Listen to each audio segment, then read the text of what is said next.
नमस्कार, मी शेखर जोशी. काही वर्षांपूर्वीचा काळ आठवा. सकाळची वेळ आहे.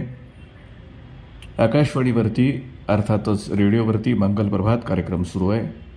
निवेदक सांगतो, यानंतर आपण ऐकूया ग. माडगुळकर यांनी लिहिलेलं, स्नेहल भाटकर यांनी संगीतबद्ध केलेलं हे गीत.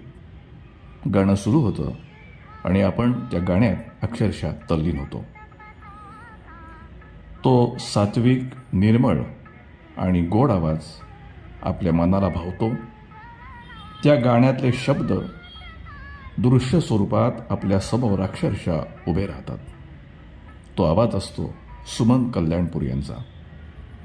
तुझ्या कांतीसमसारखी इतर अनेक गाणी आपल्याला देऊन आपलं जीवन आणि भावविश्व समृद्ध करणाऱ्या, जीवनाच्या वेगवेगळ्या टप्प्यांवर आपल्याला गाण्यांची साथ लावलेल्या सुमन कल्याणपूर यांना भावपूर्ण श्रद्धांजली.